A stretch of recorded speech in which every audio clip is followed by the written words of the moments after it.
זה דבר שאני כל כך אוהב לעשות, זה כל כך מיוחד, זה כל כך מאתגר אותי ומביא לי כל כך הרבה משמעות לחיים. מה המצב? אני ברק שיפמן, וזה יום בחיי נפח זכוכית. אוקיי, טוב, אז אנחנו רוצים להכין איזה כוס אספרסו. אז אנחנו נרצה לקחת את החומר גלם, שהוא מגיע בדרך כלל בתור צינורות מאוד מאוד ארוכים, באורך של 1.5 מטר, שזה בערך פי 2 מזה, אוקיי? אז זה חתוך כבר לחצי. אז עכשיו שיש לנו את החומר גלם המוכן, אנחנו יכולים להכין את הצבע שלנו. אז ניקח איזה צבע מיוחד.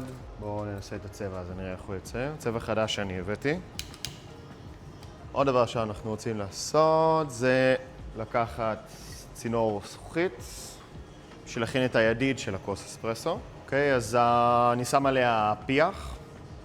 אוקיי, בשביל שהפיח יגרום לזכוכיות לא להידבק אחת לשנייה. אוקיי, ואפשר לשים את זה פה בצד. אוקיי, ועכשיו אפשר לקחת את החומר גלם, ונניח פה יש את החתיכה הקטנה הזאת של המוט ואת החתיכה הארוכה הזאת, אז אפשר לחבר ביניהם. אוקיי, אז חיברנו את זה, עכשיו אנחנו יכולים לעבוד על החתיכה של המוט. ויש לי פה הפדל למטה, ככה אני יכול להדליק ולכבות את הלהבה הגדולה יותר. עכשיו אני רוצה לחיים שטח ממש רחב, וצריך לסובב כל הזמן את הזכוכית, כל עוד היא באש, בשביל שהיא תתחמם בצורה שווה, ובשביל שהיא לא תרצה ליפול כל הזמן למטה. אז ברגע שיש לנו ככה שטח ממש רחב, והזכוכית כבר מתחילה לזוז, אפשר להביא את זה לפה לצינור, וליצור עליה את הכיפוף, קיבלנו אחלה של ידית. אז ברגע שזה מתקרר, אפשר לנתק צד אחד. סבבה. ואנחנו רוצים לקחת עוד איזה מוט זכוכית, שנעשה לו חיבור זמני לידית, שנוכל להחזיק ולסובב אותה. אז ברגע שעובדים עם חיבור קר, צריך להיות מאוד זהירים. לא לעבוד עם יותר מדי כוח. בכללי, ברגע שעובדים עם הזכוכית, אנחנו לא רוצים אף פעם לעבוד עם יותר מדי כוח, כי אנחנו לא רוצים לשבור אותה בטעות. כי אז עכשיו שיש לנו את המוט אחיזה, אפשר להוציא את השאריות פה מהצדדים. ויש לנו עוד צד להוציא, כך ששניהם יהיו יפים, שווים, סימטריים, ובעצם שיהיו מוכנים לחיבור. אוקיי? אז קיבלנו את הידית, יש לנו אחלה של ידית. אני כבר בדקתי את הקוטר של הצינור הזה בשביל לראות שזה באמת יהיה נוח להחזיק את זה. אז אפשר עכשיו לשים את זה בצד. בדרך כלל אני שם את זה בתנור חם, אבל כרגע הוא לא פועל. נשמור אותו פה בצד. אז עכשיו לוקחים את החומר גלם, ואנחנו רוצים להתחיל לחמם אותו בחלק העליון של הלהבה שיתחמם יחסית לאט. אוקיי, ואפשר לקחת את הכלי הזה, שעשוי מגרפית, וגרפית זה חומר שמאוד עמיד לחום, אז ככה אנחנו יכולים לצאת מהאש ולגלגל את הזכוכית עליו, וברגע שהוא יהיה ממש חם וגמיש, אפשר לסגור את הלהבה ולצאת החוצה, לאט לאט למתוח אותו, תוך כדי סיבוב.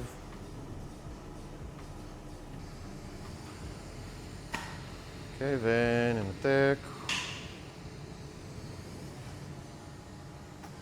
מעולה. אז יש לנו עכשיו הכנה של החומר גלם, ואפשר להתחיל ממש להכין את הכוס שלנו. עכשיו יש לי ידיות משני הצדדים, ואני יכול להחזיק ולעשות את הזכוכית ולסובב אותה בצורה נוחה ולנפח כשצריך.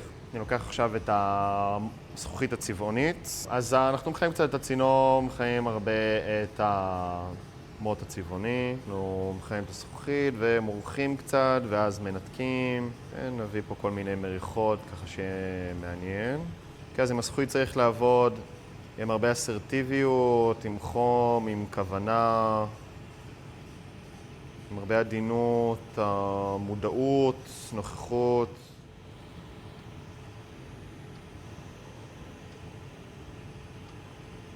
אוקיי, אז עכשיו שיש לנו את הצבע, אנחנו יכולים אפילו קצת למרוח אותו על פני השטח.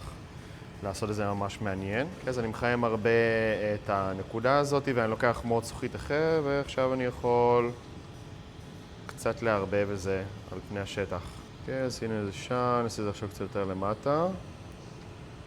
ושיהיה לנו טקסטורה מגניבה ושווה על כל הצינור.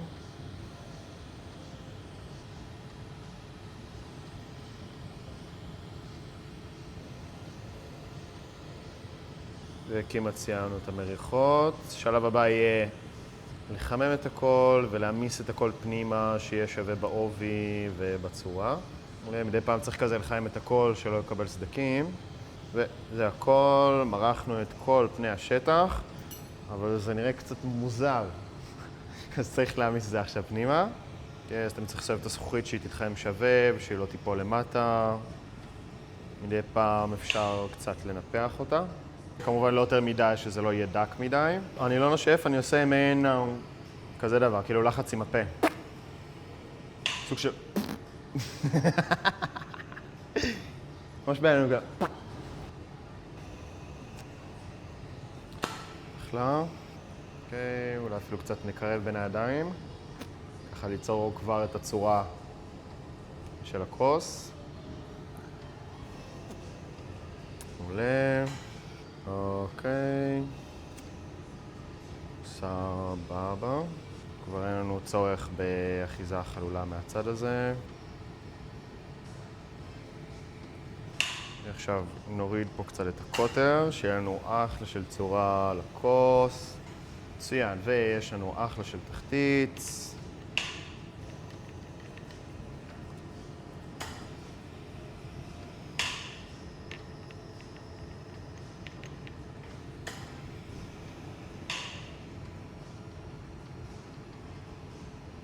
אז יישור אחד אחרון לתחתית, מצוין. יש לנו את הצורה הכוללת של הכוס, הכנסנו את כל צבע פנימה, אבל כרגע עדיין לא רואים אותו, בגלל שזה צבע מיוחד שצריך סוג של להוציא לו את הצבעים. עכשיו זה צבע די חדש, עדיין לא עבדתי איתו יותר מדי, אז אני מקווה שהוא באמת יצליח לצאת.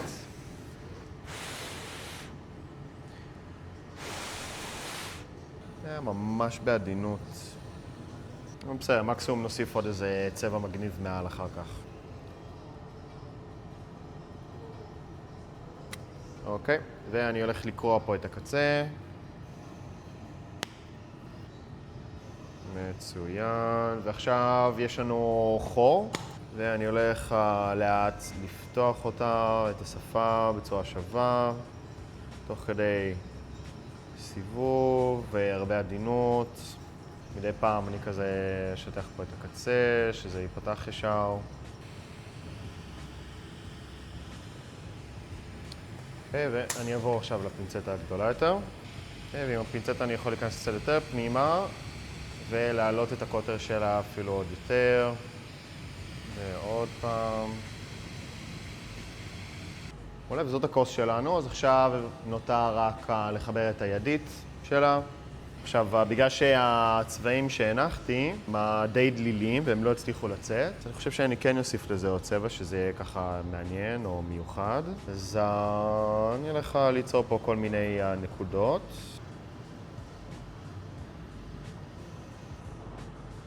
יש לנו פה כמה נקודות.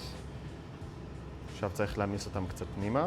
אני דווקא כן רוצה להשאיר איזה בליטה מסוימת של הנקודות, זה יהיה ממש מגניב, שיהיה את הטקסטורה. אוקיי, וואלה מגניב, באמת זה פעם ראשונה שאני יוצר כוס כזאת. עם טקסטורה, נחמד, אני אצור עוד כאלו. כן.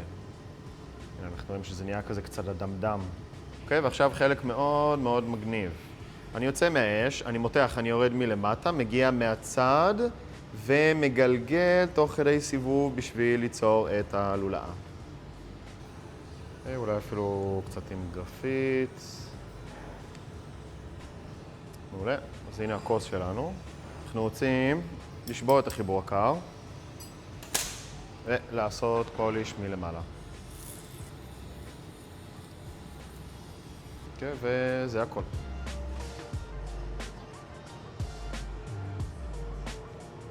ועוד מעט יהיה אפשרי לשתות אספרסו מהכוס הזאת.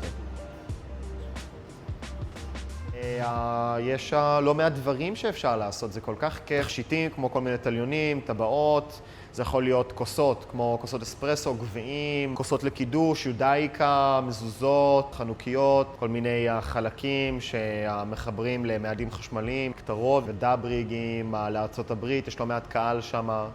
אז כן, בעיקר בצורה אומנותית, זאת אומרת, ליצור כל מיני פיסים אישיים וכל מיני כלים שאנשים רוצים לקנות. יש גם את ענף גופי התאורה, זמינים ממני כל מיני גופים כאלו. ובנוסף לזה גם יש את כל התעשיות הביטחוניות. משתמשים בניפוך זכוכית המדעי, כלי מחקר מטורפים לכימיה, אלקטרוכימיה. אפשר להכין ככה כל מיני רכיבים לניתוחי מוח, ובאמת הכנתי כל מיני סימולטורים לניתוחי מוח, אז אני גם, במקצוע שלי אני עוזר להציל חיים.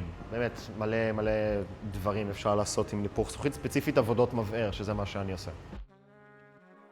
אפשר באמת לעבוד שעות, פשוט עובר ככה מרוב שזה כיף, מרוב שזה מספק, מרוב שזה מענה, וזה גם מאתגר, ככה כל הזמן להשתפר וכל הזמן ללמוד דברים חדשים. גם מהבחינה של הסדנאות, זה כיף להעביר לאנשים חוויה טובה ולעשות להם הנחמד ולחשוף אותם לעולם הזה, זה דבר שאני מאוד נהנה ממנו, למרות שזה לא מאוד מרגש כמו ליצור כלי מעבדה או ממש אומנות שאני יוצר בעצמה, אבל זה עדיין מאוד כיף כי אני פוגש ככה אנשים ואני חושף אותם לעולם הזה. גם כן, כל הכלי מעבדה והכלי מחקר זה מביא לי המון משמעות לחיים, שאני תורם למדע, וגם לרפואה, וגם לביטחון, וזה גם מגניב, אז זה פשוט קטלני.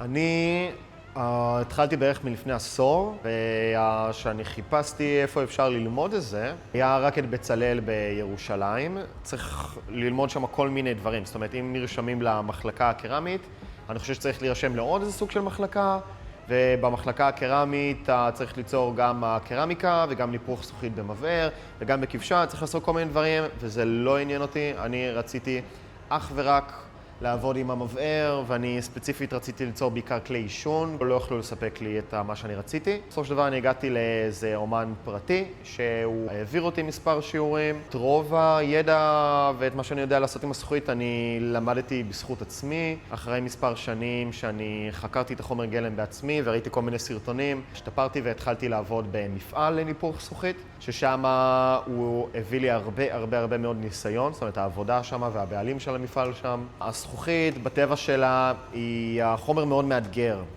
אז במקרה ואם, לא יודע, אני עייף ואני בחרתי בכל מקרה לעבוד ולהכין משהו, אז לא תהיה לי סבלנות, ורוב הסיכויים שאם עובדים מחוסר סבלנות וסוג של בכוח, הזכוכית לא תרצה לשתף פעולה, היא תהיה הרבה יותר קשה לתפעול, היא עלולה לקבל סדקים, להישבר מאוד בקלות. אפשר להכין איזה פיס, איזה משהו מאוד מורכב, משהו שאני יכול לעבוד עליו 10 שעות, 20 שעות, ובאיזה סוג של שטות או איזה טעות, ברגע אחד הכל יכול פשוט להיהרס. עובדים עם חום ואש, אז אפשר לקבל כוויות. מן הסתם גם אפשר להיחתך עם הזכוכית החדה, גם מהבחינה הזאת אפשר להיזהר, לשים כפפות, עם הטכניקה הנכונה ושום דבר המסוכן באמת יכול לקרות. חסרונות בכללי של להיות עצמאי זה שאני צריך להביא את העבודה.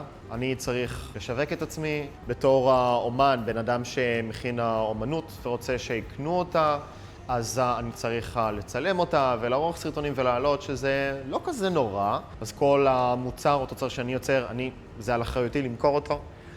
אם אני מעביר סדנאות, זה גם על אחריותי להביא אנשים אל הסדנאות. כנראה לגבי העבודה התעשייתית, אני צריך להביא את כל העבודה הזאת, וכמובן שאם יש איזה סטודיו צריך לשלם על שכר דירה. במקרה שלי, בחישוב מאוד גס זה משהו כמו 600 שקל יומית שאני צריך לעשות, ואם אני לא מרוויח לפחות 600 שקל באותו יום, אני מפסיד כסף באותו יום.